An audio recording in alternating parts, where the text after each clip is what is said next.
اس کے بعد یعنی قرآن کریم کی تلاوت کے بعد اللہ کا ذکر ہونے کے بعد اللہ کے بعد اگر کوئی ذات کوئی ہستی سب سے زیادہ معزز ہے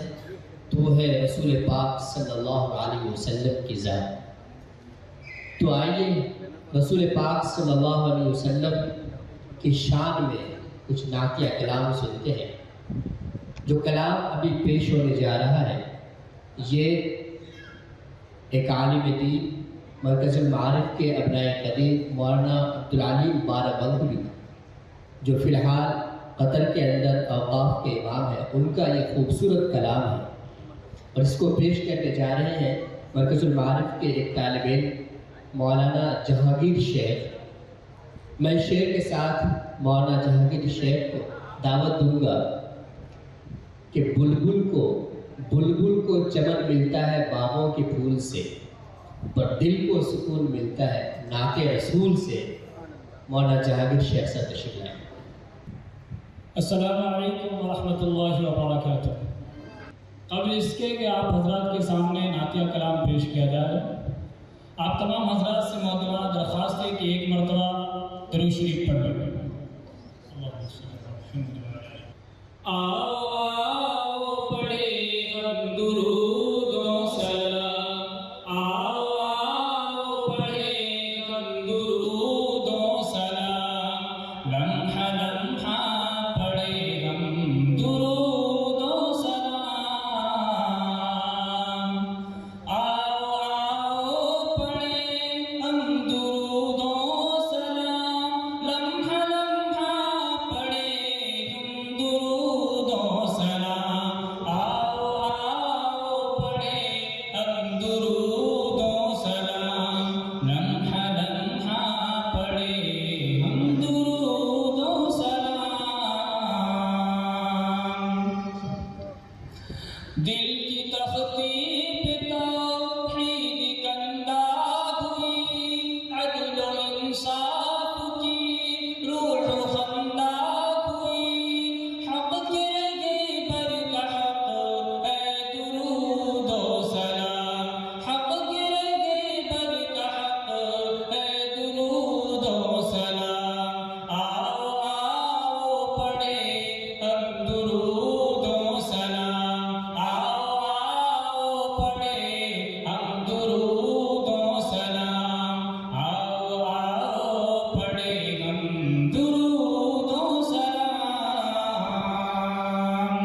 سوار و نظام آؤ آؤ پڑھیں ہم درود و سلام آؤ آؤ پڑھیں ہم درود و سلام لمحہ لمحہ پڑھیں ہم درود و سلام التجاءً پڑھیں افتخاراً پڑھیں التزاماً پڑھیں احتراماً پڑھیں ہم دعاءً پڑھیں ہم دواءً پڑھیں ہم دعاءً پڑھیں ہم دواءً پڑھیں ہر بھلائی کا عنوان محمد کا نام ہر بھلائی کا عنوان محمد کا نام آؤ آؤ پڑھیں ہم درود و سلام اور آخری شعر ملاحظہ فرمائیں عرض کریوں کہ مجھ کو ستائے غم عرض کریوں کہ مجھ کو ستائے غم اے شبائے عرب اے نوائے حرم کر سکوں چاند کو چاندنی کو سلام کر سکوں چاند کو چاندنی کو سلام آؤ آؤ پڑھیں ہم درود و سلام آؤ آؤ پڑھیں ہم درود و سلام لفظ بے بس ہوئے ہیں پشیماں قلم ان کی توصیف میں جو لکھو گے کم پھر بھی فاتح نے جو یوں کیا ہے رقم پھر بھی فاتح نے جو یوں کیا ہے رقم مل سکے ساقیے حوض کوثر کا جام مل سکے ساقیے حوض کوثر کا جام آؤ آؤ پڑھیں ہم درود و سلام لمحہ لمحہ پڑھیں ہم درود و سلام آؤ آؤ پڑھیں ہم درود و سلام السلام علیکم